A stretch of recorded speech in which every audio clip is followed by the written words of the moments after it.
Yeah, that's right. Today's talk, listening to Kendrick Lamar, Pattern, Structures, and Authenticity in Music's most recent Pulitzer Prize winning composer. Our speaker today is Dr. Jeffrey Johnson. He has been at the University of Bridgeport since 1998. He is known for his high energy teaching, and I have sat in on his classes and I can attest to their quality. He has been named a Distinguished Teacher of the Year at the University of Bridgeport, and he also is active in scholarship, and he reviews classical music for the Stanford Advocate and the Hartford Current, and he serves on the board of the Bridgeport Symphony. He currently, in addition to being a professor of music, is serving as Associate Dean of the College of Arts and Sciences. So please help me welcome Dr. Jeffrey Johnson.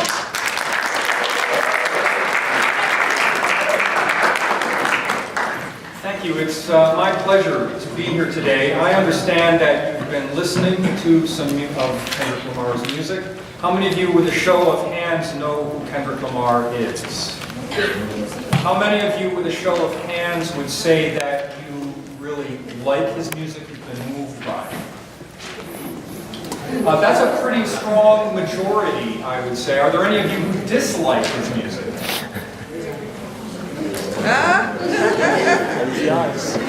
Well, hopefully I won't persuade you of that today, but it is a delight. Now, if you know anything about Kendrick Lamar, I'm sure you know that his words are explosive. They land like fire. And sometimes then, folks are trying to figure out what in the world is he saying? What does this particular song mean? How can we approach it? What is going on? This is something I want to take a very different kind of approach to today. Normally, I think, when we listen to music, this music enters our brain and it goes into a different kind of channel than normal words go into. This is something I talk quite a bit about in a course that I teach here called Music in the Liberal Arts. We hear music differently, and the words, even though they're the same words we might use in day-to-day conversation, the words mean something different when they're in music. And how often is it that you do a search on, the internet and you say, what are the words in that Kendrick Lamar song? And you see them and you're like, well now, right? Okay, that's something different. Because you don't even really necessarily think about them in a normal kind of conversational way when you hear them in the context of the music. That's a fascinating thing, and it's true, I think, of all musical styles. What I want to do today is focus on that structure, that musical thing that goes behind the words. And I want to see if it helps us inform a bit about what these words mean and about how we might interpret them in various ways. So in order to do that, I need to teach you how to count. You may think you know how to count, but I'm going to teach you how to count. All right? And I want you to count in a certain way. You might think that you can count silently. Not music, you can't. No. You got to feel that music inside of your whole being. And the way you do that is by physically counting. So I'm going to show you a technique for physically counting. All right? I'm also going to be, at the same time, showing you a kind of built-in proportion that much of Kendrick Lamar's music uses. So once we have this down, we can actually start to hear some of this music and see how it plays off this expected structure. Fair enough? So, put your left hand out. Put your right hand out.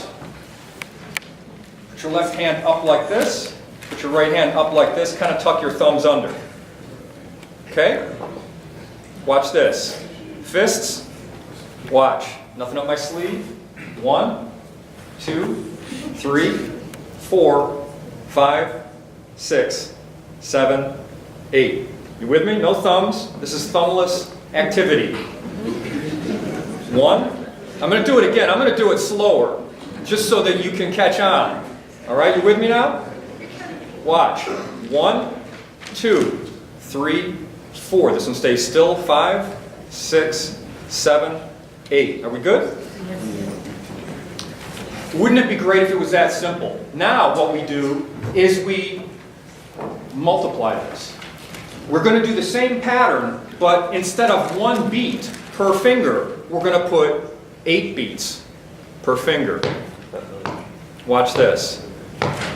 1, do it, 2, 3, 4, 5, 6, 7, 8. 1, 2. Don't speed up. 3.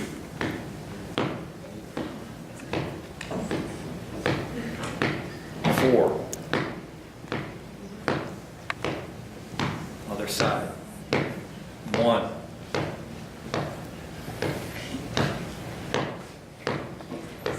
2. Don't worry, you look good. Don't be shy.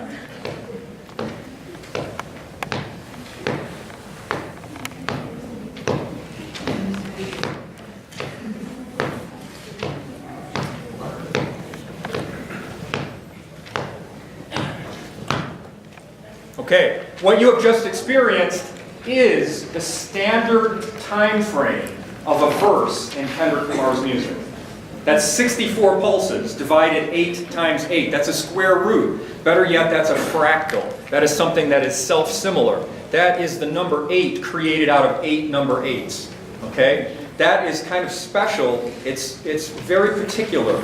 Now, Kendrick's music is not the only music that uses this kind of structure. Music in general likes these kinds of structures. Blues uses a very specific time frame, and in order to really hear it properly, you need to actively be aware of where you are within that time frame. Jazz music, constantly using time frames that are similar to this, not exactly identical, but similar. And so to listen to jazz, you have to be aware of a time frame like this. Hindustani classical music uses time cycles. That's actually what they call it. It's the most brilliant definition of this concept. It's a time cycle. It goes over and over again within the music, and it's a period of time that's subdivided, very much like a clock. Are you with me? So far, so good? All right. If you look at the very first piece that we're going to study today, this is from the recording called Untitled, Unmastered. All right? Came out in 2014. That is the title, Untitled, Unmastered. You're going to notice all those 8s. Doesn't it look like a typo? That I got that crazy looking 8 up on the top? That's no typo. That's no typo. But what I want you to see is the location of that is in the 4th slot. I've actually put that 8 over the 4th of these. So when we count that first 8, we're going to count that just like this. 1, 2, 3, 4, 5, 6, 7, 8. And then we're going to go back and count it all straight just like you did. Why are we doing it that way? When you get to 4, you'll know. Because it's going to echo. Actually, what that stray 8 is a copy of the 4th segment of that 8 pulse. All right, you ready for this? You're not nervous, are you? All right, hold on, because here we go. Here we go. 2,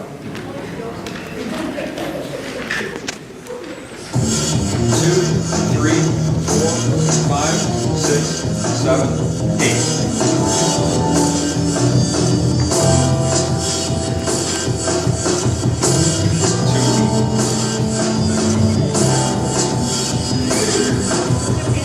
A little bit louder would be good. Am I wrong? And you recognize.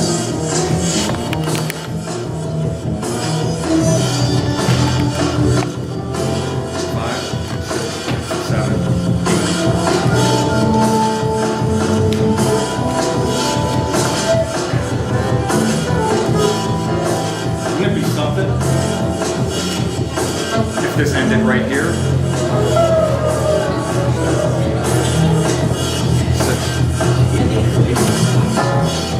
Somebody said you thought you had and let the flow. Jumped into a pit of flames and burned to go. Drowned inside the lake outside.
Yeah, it's the hardest part of my job. I promise you, it's the hardest part of my job. If we have time, I'm coming back to this song because it's just that cool. This is just that interesting. But I don't want to get lost in it now because this is one of those songs that messes around with this kind of time space very deliberately. Have you got the idea of it though? It's very, very interesting. This is the key to listening to this music actively because what you need to do is hear how the singers are going to be working within this time frame. They don't want to make it perfectly literal and perfectly clear. They want to make you feel lost. They want to come in and out of it in unusual places. And they want to decorate it with unusual silences. And these silences are very active. I want to move on to the next song. And here's the statement that I want to make. I want to begin somewhere near the beginning. The album Good Kid, Mad City came out in 2012. That was not Kendrick Lamar's first recording. He did a bunch of stuff with other people, supporting other people, and you probably know he also did some kind of independent projects, but this was his first major studio record. And what he did was he wrote an album that tells a story from beginning to end. Good songwriters tend to want to do this. They don't want to just be confined by a single song. Instead, they want the arc of that song to travel over the entire recording. And he did this by telling his own story. He told his own story. This is an autobiographical scenario.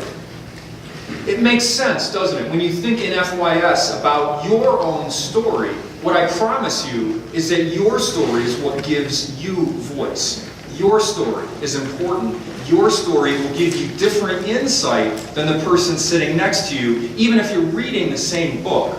And what I'm saying is, you may have been told over and over again that your background is a disadvantage, but quite the opposite. If you channel it, the uniqueness of your background is a huge advantage to you, right? And that's what Kendrick Lamar is here to remind us, all right? He's here to remind us that we can make art out of our own lives, even where the circumstances that we come from don't seem to be saying art all the time, right?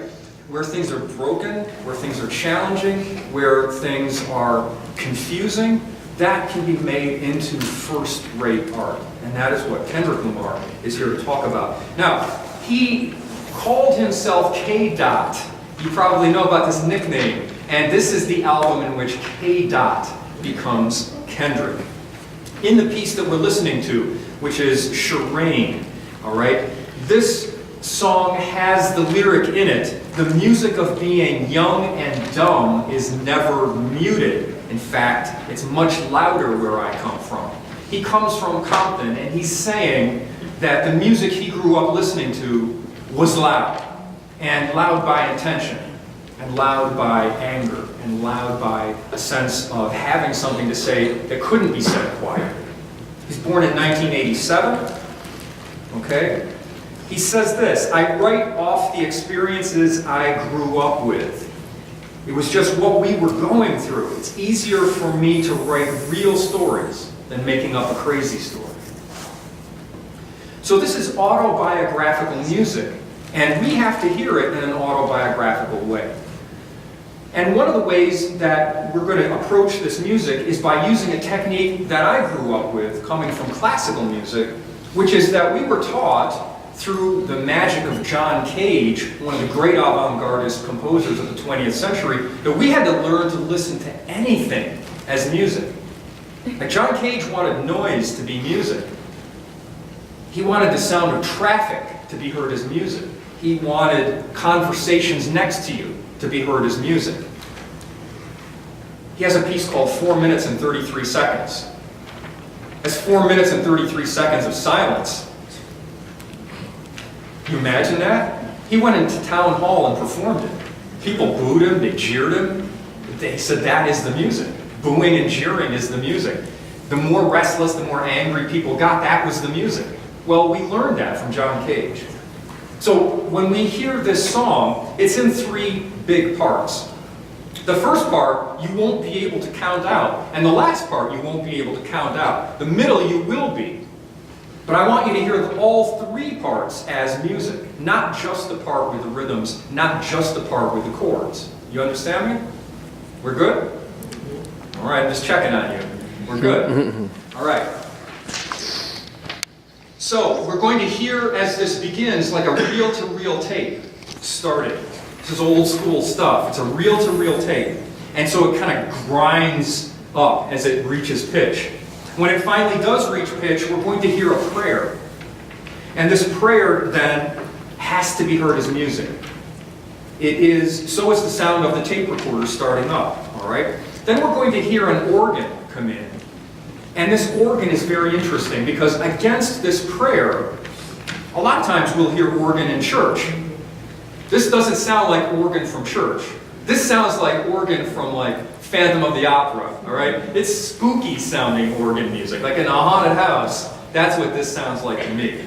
And what that means is something's going off, something's going wrong. So it's interpreting for us the context of what we're hearing in music.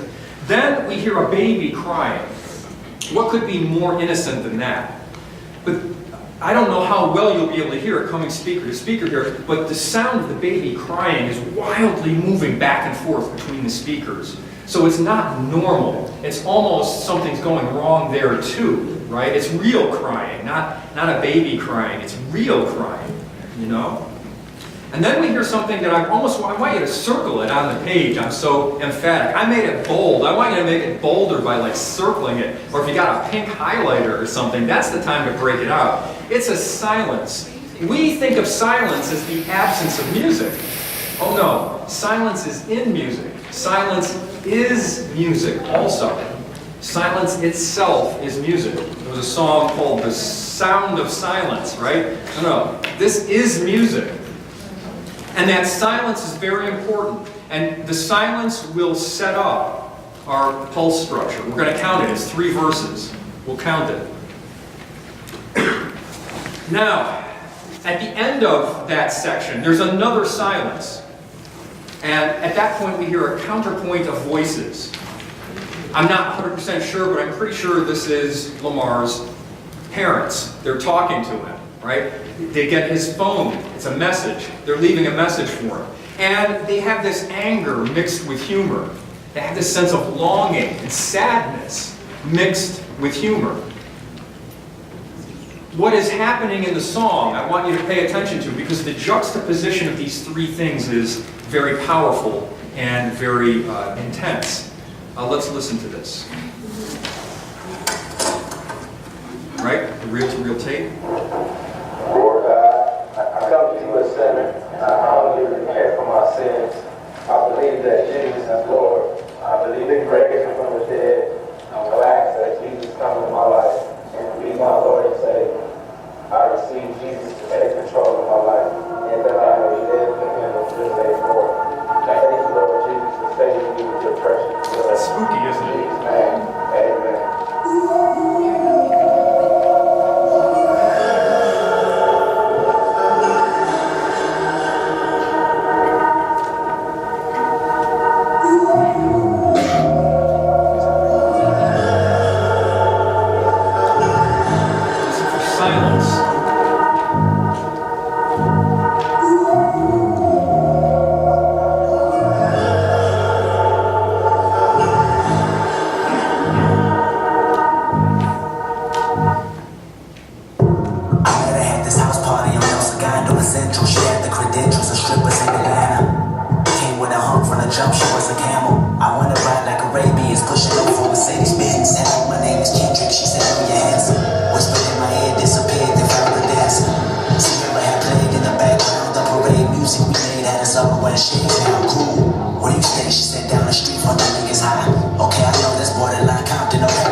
Family history of gangbanging didn't make me skeptical, but not enough to stop me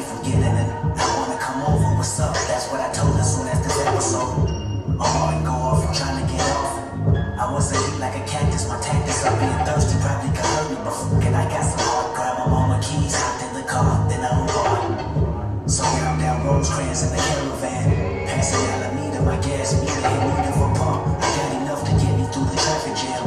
At least I hope, cause my pocket's broke, as I promise, man. I'm thinking about that. Thinking about her eyes, or maybe kissing on her neck, or maybe what position's next.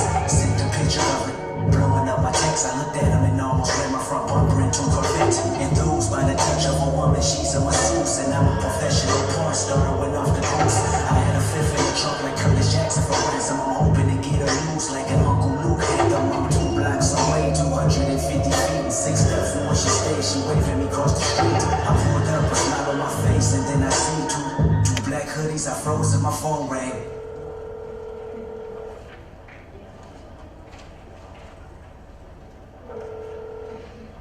Please leave your message for 32. Record your message after the tone. Jenny, where you at? Sitting here waiting on my bag. You told me you gonna be back in 15 minutes. And I go to the county building, man. You can't ready to eat. I'm ready to eat. I gotta get them food there. Come on now. You on your way or what? I hope you ain't out there messing with them food racks out there. Especially them great girls in rain. I thought you got two tomorrow. You keep fooling around in the street, you ain't gonna pass to the next grade. You left the grade. But they ain't talking about the dominoes. You wanna holler at you too. Go ahead, Kenny. Go on. Hello? Yeah, come on, look at the dominoes there. What? Voicemail. Oh. Yeah, come on, look at the dominoes there. This is the second time I asked you to bring my dominoes. Don't hang up. Look at this. Kenny, you need to let the thing call like that. I need to know when you gonna bring back my car. This man busted up the dominoes. It ain't on that serious. Dominoes. Some bitch might play for me. Play dominoes. Why ain't gonna do that? Nobody want to hear you? Matter of fact, let's my brother get over you back over. Tell my brother. Bye.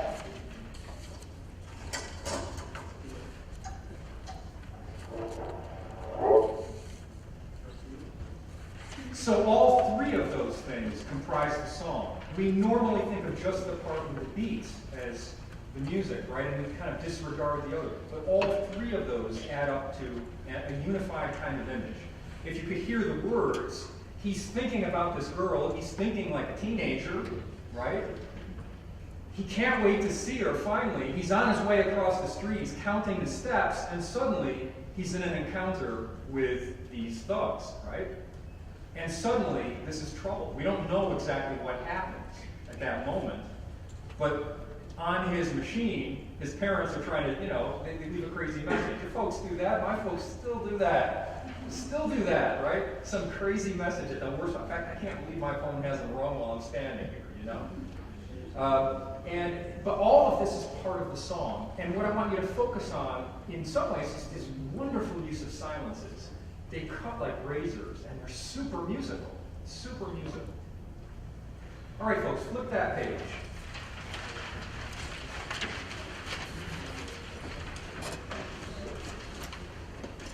One of the things that's remarkable about Kendrick Lamar, and one of the reasons in particular that I wanted to talk about him today, is that in 2018, in the spring, Kendrick Lamar's album, Damn, won the Pulitzer Prize in music. And that's a huge, big deal. And I want to try to communicate why that's such a big deal, because it means a couple different things. The Pulitzer Prize was created in 1943, and it is given to a distinguished musical composition of significant dimension by an American that's had its first performance in the United States during that year. Traditionally, this has always been 2 pieces of classical music. Classical music representing the highest sort of art music ideals. And in fact, too many composers who had a role and lived in Connecticut, including Charles Ives, the pride of Danbury, Connecticut, who won in 1943. The first composer, William Schumann, lived in Greenwich. He was president of Juilliard College. I've had the good privilege of studying with 3 different Pulitzer Prize winning composers during my education. I studied with Karel Husso, who won in '69. Stephen Elbert, who won in '85, and Joseph Schwantner, who won in '79. And these were major, major talents. Wynton Marsalis, the great jazz trumpeter, won in 1997, and Ornette Coleman won in 2007. But when it was awarded to Kendrick Lamar for this album, it's the first time that the Pulitzer Prize was awarded to someone who doesn't read music, right? To an album which consists entirely of a kind of structure in sound, not notated in a conventional kind of way, not performed in the United States under the circumstances that, say, a symphony would be performed, but the Pulitzer Committee being made of people who come from the classical music tradition, in order to award this to Kendrick Lamar, what it means is that the establishment recognizes this as art music of that highest quality. In other words, it could have given the award to an orchestral piece, and it chose not to, because the Pulitzer Committee said this was the best piece out there this year. This was the best piece, and this piece won the Pulitzer Prize. What that means is that this music is recognized by people who come from classical music as being an equal, as being a brother, as being what we do to create art music of the highest possible quality. I think that's significant. What I want you to know about is that you can move through the educational system. You can do a master's degree in fields related to studying the music of Kendrick Lamar. You could do a dissertation on Kendrick Lamar's music, although it would have to be very specific. You couldn't get away with the topic Kendrick Lamar's music. It would have to be something very, very, very specific. But you could get a doctoral degree and be an expert in Kendrick Lamar's music. You come back here and teach me all about it, and I will be a willing student, all right? This is something I want you to think about, because you know I want every one of you to have a doctoral degree. That's the most extraordinary experience that I can't even find words to describe it. And why not get one on studying Kendrick Lamar's music, right? Especially if you are the kind of fan, as you said early on in this. So let's listen to some music now from the album called Damn. This is the very first song on the record. It's called Blood. And how many of you know this song already? All right, okay. If you don't know it, I want you to listen carefully. Again, we're coming into the style where we need to take all three pieces of this as music. There's a kind of proclamation at the opening. The proclamation says, is it wickedness? Is it weakness? You decide. So I want to take that literally. I do want you to decide. Is this wickedness? Is it weakness? Right? We then hear a story. The story is told, as you can see, in eights, but the first 8 is not an 8, it's a 12. So we're just going to count it out 12. All right? 10, 11, 12. Then we're going to go to 8s. All right? But and notice that the second line is cut short. You're really going to feel that, I think, without any problem. Let's count it out once and listen to it beginning to end, and then I want to spend a little time going over it in some detail. Is it wickedness? Is it wickedness? You decide. Are we gonna live or die? So I was taking a walk the other day, and I seen a woman, a blind woman, pacing up and down the sidewalk. She seemed to be a bit frustrated, as if she had dropped something and having a hard time finding it. So after watching her struggle for a while, I decided to go over and lend a helping hand, you know.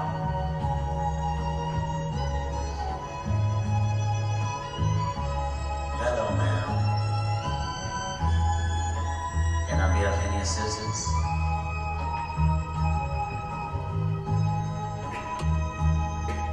It seems to me that you have lost something. I would like to help you find it.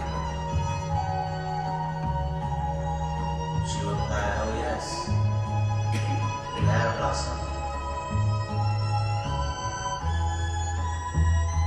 You blossom. You're alive.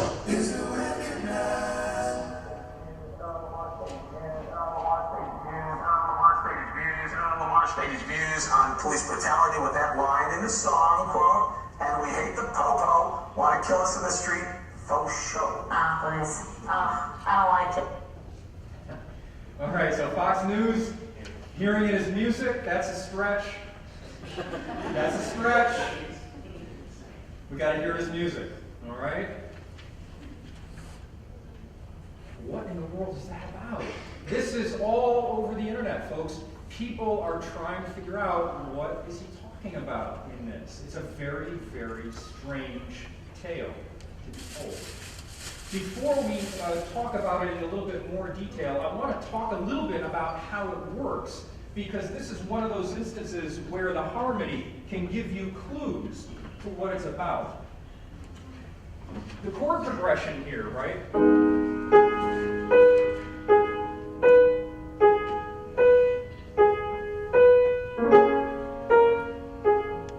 Goes like this.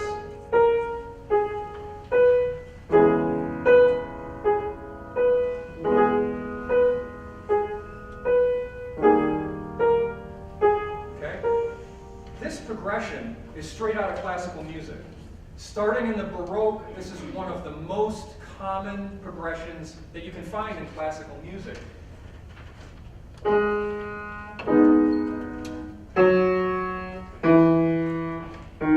My Theory 3 class is going to call this what? A linear progression, Professor. Don't make me get that midterm out again, because I'll do it right here. Yeah, it's a progression that goes by line. You can hear it, right? These are all tones that go, right? This is a Baroque progression. This is also...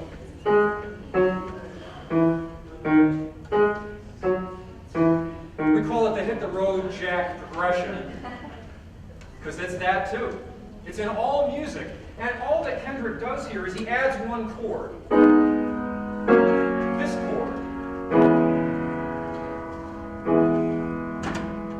And so it's not just this, it's this.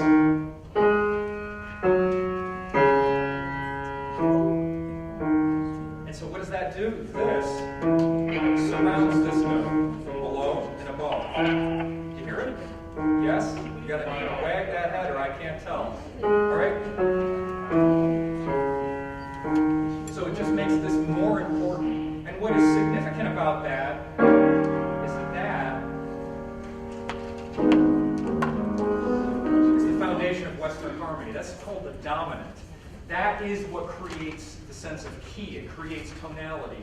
But when you hear it by itself, alright? When you hear it by itself,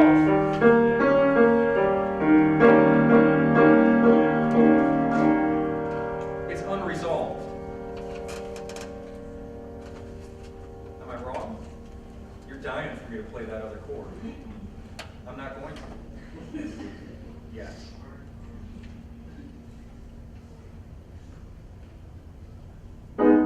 Oh, it's so sweet when you hear it, right? That's the effect of a dominant, is that you just need to hear that next chord. And that's what music is. It's anticipation. It's calling you to do things. So what Kendrick does in this song is literally, and I want you to hear this the next time we go through it, he literally, and that's where the gunshot goes off. And it never does resolve. The music is talking to you as much as the words are. Maybe more. Could you hear the words? So what do you think happened here? Can anyone tell me the story? What is he talking about? There's a woman. Tell me about the woman. She's blind, and she's lost something. And she's looking for it. Okay? So what does Kendrick do? Presumably it's him. He says, I saw. He goes to help her. He says, and he does it very politely. This is him in a very, very polite word. Ma'am, I notice you've lost something. Can I be of service? Can I help? Right? And she says, yes, you have lost something. You've lost your life, and there's a gunshot.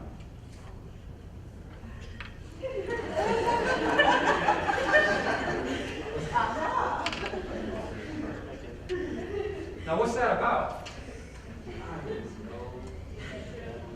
What is that about? Does it make sense?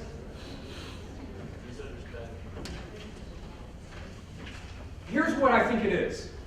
You can look all over the internet on this topic, and there are some interesting ideas. I don't think it makes sense. And I don't think it's supposed to make sense in a normal way. And that's why I like it so much. I really like it a lot. Because this is like a koan in Buddhist thinking. It's something that can't be resolved with our normal brain. It's not that our normal brain can't try to get to it. I think that if you try to get to what it's about, that's a good thing. It's a healthy thing. It's what we're taught to do. But don't expect to get there with words. Don't expect that it's going to be a simple answer. I hear it as a simple answer. Sometimes I hear, well, the best one I think I've heard is that the blind woman represents all of us. It represents us, and we're blind. We don't know where we're going. And we lash out as a result of that. That's not bad. I think that's not bad. I'll tell you where I come across things that are similar, and that's in the philosophy of Nietzsche, which is often written in aphorisms. And these aphorisms don't always make perfect sense. He doesn't want to make sense. He wants to get your brain into a super accelerated state that can't resolve things, because that's where insight comes from. That's where awakening comes from. It's where you realize, wow, there's more to this. Zarathustra is written in dream language. And it's written almost like a prophet, right? It's a prophet speaking. And you read that book, you read the aphorisms, and you just sit like we are now, trying to figure out what in the world is he trying to say with this? Who is the last man, right? What is this Ubermensch? What is this stuff? And it's not easy to answer, and it shouldn't be. See, one of our problems is we want to resolve it right away. We just want to say, look, Professor, what is the answer? I got to get this out of my midterm. You know, I am already at 1,400 words in this 2,500 word paper, and I'm out of ideas. Help me. I've heard this week, okay? I understand, I do. But we want to know right away, and that's our problem. We need to work with something like this much more slowly. Now, Nietzsche's writing can be dangerous, right? If you leap to conclusions, it can actually be dangerous. That's how cool this writing is. It should have like parental warnings. Forget about these curse words. I don't care about the curse words as much in his recording. It ought to have parental warning because the ideas are like incredible, right? The idea expressed in that first song is that incredible. You understand? It's worth your thinking about. It's worth your paying attention to. And I think it's really amazing. I mean, other composers that I know of who have a song like that are people like Robert Schumann, right? These are like composers that write songs that you can't figure out. Troubadours write this kind of poetry. One troubadour, this is William IX of Aquitaine, wrote a text that says, I'm creating this companions. He always starts his word with companions. He brings you in as his friend, and he says, I'm creating this out of pure nothingness. It's not about love. It's not about anger. It's not about friendship. But what do you expect? I wrote it while I was dreaming on a horse. I mean, I feel like that could be Kendrick Lamar lyrics. You know? There's something about this. So this is why I think the piece won the Pulitzer Prize. I think that, and the fact that if you listen to this song, one of the things that makes it remarkable, I'm going to kind of move partway into it. The day, This is perfect. and I seen a woman, a blind woman, pacing up and down the The sidewalk. violin. She seemed to be a bit frustrated. as if she had dropped something and having a hard time finding it. Right here. It's a So real after violin. watching her struggle for a while, I decided to go up and lend a helping It hand. sounds like chamber music to me. Hello, ma'am. Very sincere. Can I be of any assistance?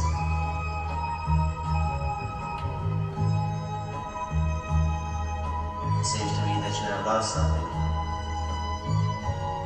I would like to help you find it. She replied, oh yes, you have lost something. You lost your life. So most of this album, as best I can hear it, is about wickedness and weakness. You're either too wicked to do something about the world or you're too weak to do something about the world. That's pretty interesting stuff. I also understand the record to be 14 tracks, and it goes from darkness into light. That's a Beethoven idea. That comes from classical music. This violin writing, real violin, most pop musicians use synthesized violin, and it never sounds right to my ear. That sounds like real musicians playing. It is real musicians playing. They're classical musicians, and they're playing something meaningful in the music. Dark to light. Now, not only does it go dark to light, but near the end of the record, he says, let's go backwards. And he intends for you to understand the record backwards as well as forwards. And when you hear the record backwards, maybe not literally, but metaphorically backwards, then Fox News comes with that police brutality shooting before the gunshot, not after.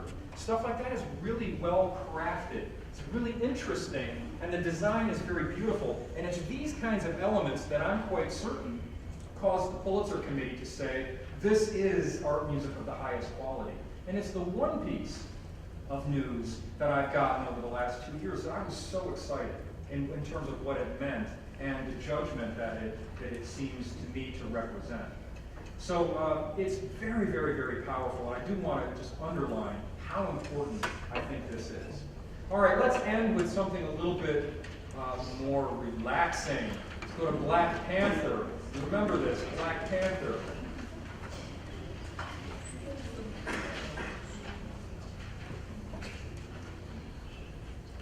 This song is filled with what I would call a certain kind of storytelling that comes, I believe, out of ancient practice. Ancient practice. What I find interesting about it is that the entire song has 4 chords, only 4 chords. And these are 4 simple chords. There's nothing confusing or ambiguous about these chords. They are these chords. Here's the first one. Here's the second one. All right? This is going to repeat.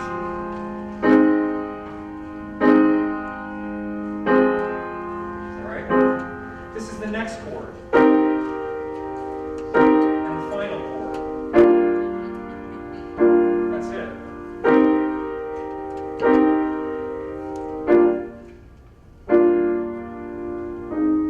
Okay, that's it. 4 chords. But I promise you, I don't know another song that has those 4 chords. I know songs that have 3 of the 4 chords, but I know no song that has all 4 chords, and I know a lot of songs, just saying. I mean, that's what I do, is I remember songs. I don't do much else. I mean, that's pretty much what I do for a living, is I remember songs. So there's something really special about this. I look at these as like an incantation. It's like a spell. And here's what it is that's special about them. 2 things. The first thing is that if you listen to this chord, see how bright and happy that is? And this is the next chord. It's equally sad. It's as if I have a mask with a smiley face and a tragic face, and I'm just moving them back and forth. What they have in common are 2 of the 3 notes. Can you hear it? These 2 are the same, and it's this and this. You top, and it's happy, the note on the bottom, and it's sad. It's as if they're opposite sides of the coin, but they're more similar than they are different, even though one is happy and the other is sad. Does that make sense? Can you hear that? But these are very much in the key of A flat major. No big deal. This is also in the key of A flat major. That's a C minor 7 chord. That's all A flat major, no problem. It's this chord, which is a G minor 7, that gives us trouble, because that's not in the key of A flat. That's the key of A flat.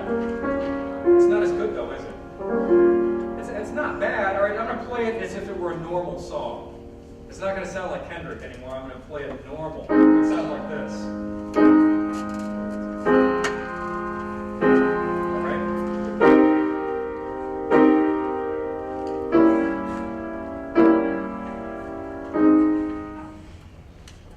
It's okay, but it's normal. And I think Kendrick would reject that out of pocket. Does that sound familiar?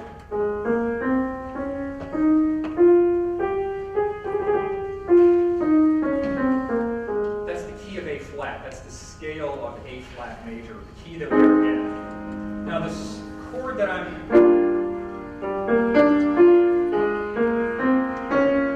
it's this. You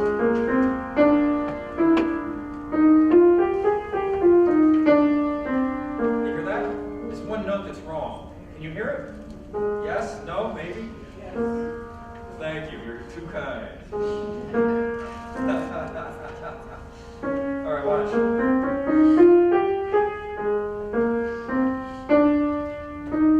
You heard it, right? It's like there's one note that's a little bit off. Right there. Right? That's called a mode. Right? This is ancient. This goes back thousands of years. And this is a style of writing and a storytelling style that's older than the music of Bach, older than notated music. And it's a mode. It literally is called the Lydian mode. And you can hear it, right? So that's the note. That makes it special.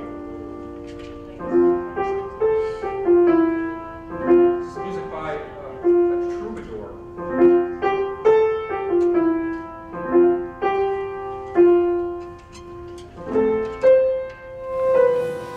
You hear it? It's Lydian, same mode.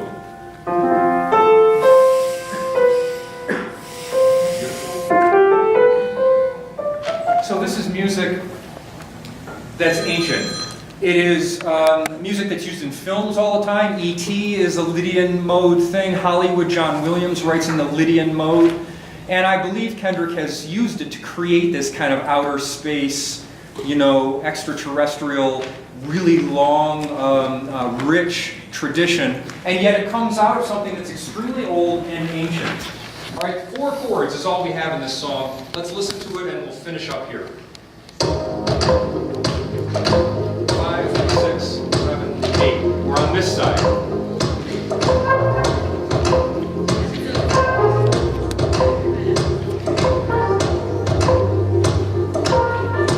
Watch how we split this in half.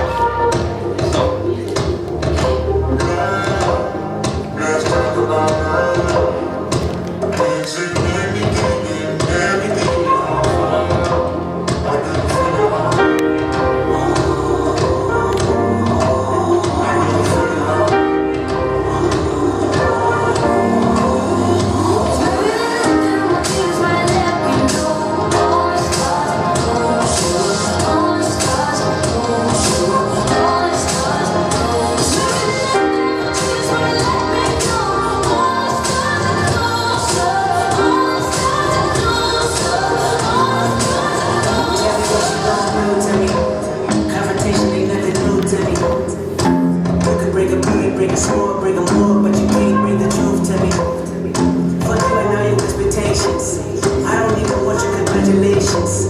recognize your false confidence and calculated promises all in your conversations. I hate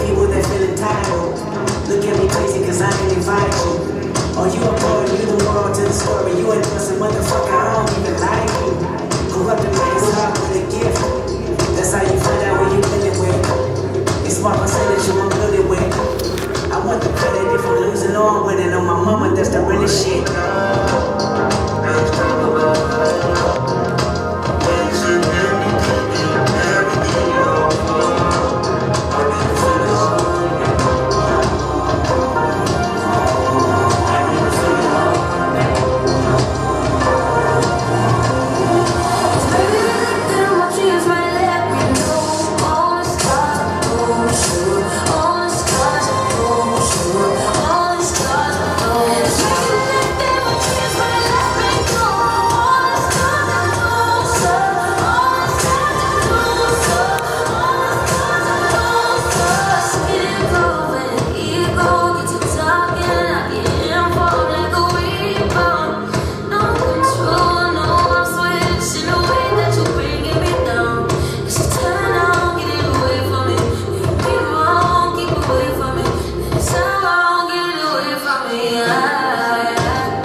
No, that doesn't end at home.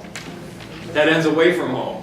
And that's what we want to hear. This is music that is so carefully crafted, so well constructed, it's very much worth our attention. It's very much worth our study.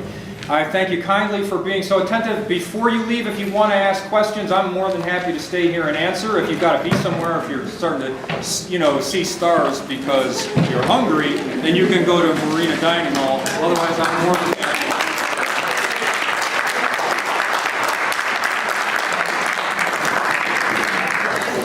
Is it all right?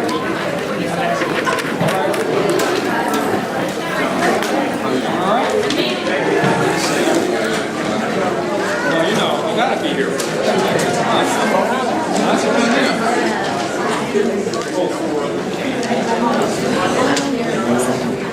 thing.